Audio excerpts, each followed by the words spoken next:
Hello दोस्तों, question paper के numerical solve करने का अब सिलसिला है जारी।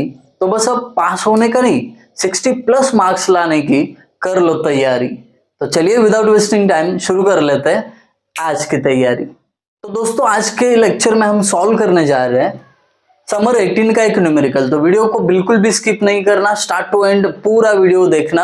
और अगर पसंद आया तो कमेंट सेक्शन के थ्रू मुझे बता देना जरूर, और अपने दोस्तों के साथ शेयर भी कर लेना। अब देखिए न्यूमेरिकल जो है समर 18 का, आपको यहाँ पे नीचे दिख भी रहा होगा वीडियो में। वो जो न्यूमेरिकल है वर्डिंग में दिया हुआ है, तो वो जो वर्ड्स है उसके थ्रू मैंने एक डायग्राम बनाया है कुछ इस प्रकार। तो ये गिवन में डायग्राम है।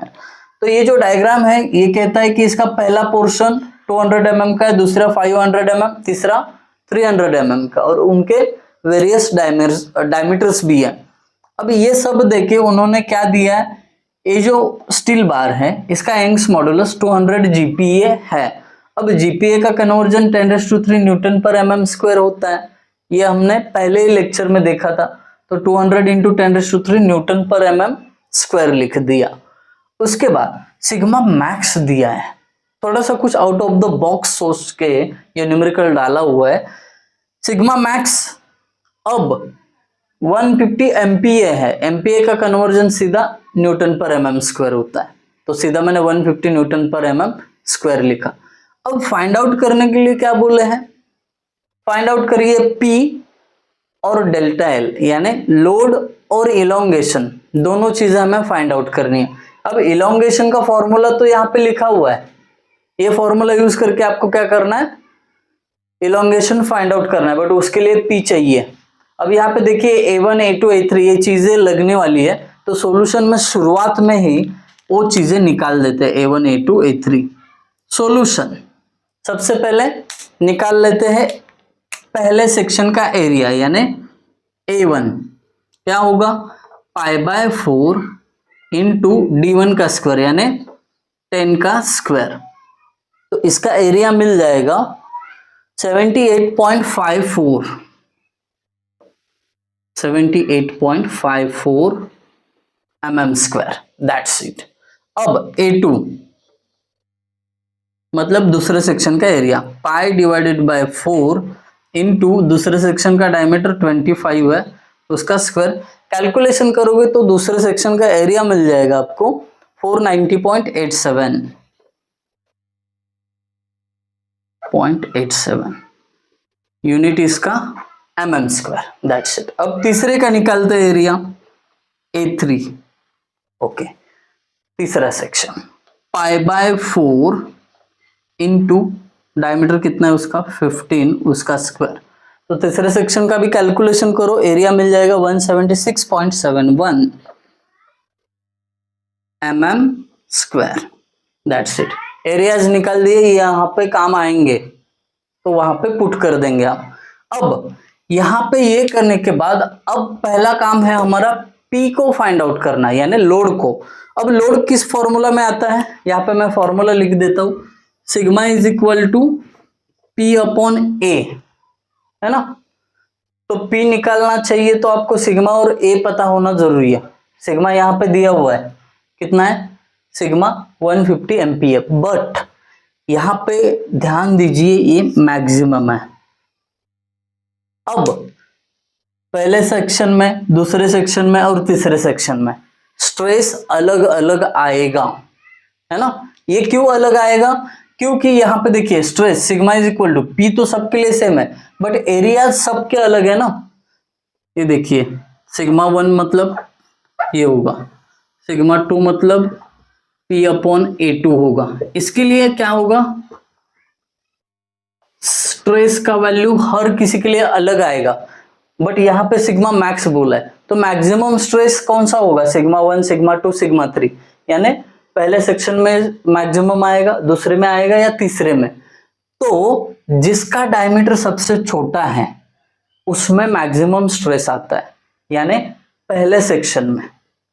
मतलब पहला सेक्शन का फॉर्मूला यूज करके आप P निकाल सकते हो। देखिए क्या करेंगे हम, अब P निकाल लेंगे। अब ये सिग्मा मैक्स यहाँ पे बोला नहीं है उन्होंने, पहले सेक्शन में आ रहा है, दूसरे में आ रहा है, तीसरे में, ये आपको पहचानना है कि ये सिग्मा मैक्स मतलब पहले सेक्शन में ही मैक्सिमम आएगा। क्यों? उसका रीजन ये है, इसका डायमीटर छोटा है। अब डायमीटर छोटा होगा तो एरिया भी उसका कम आएगा, इसका थोड़ा एरिया ज्यादा आएगा। पर आपको साफ साफ पता है डिनोमिनेटर की वैल्यू कम रहेगी तो इधर का वैल्यू ज्यादा आएगा, है ना।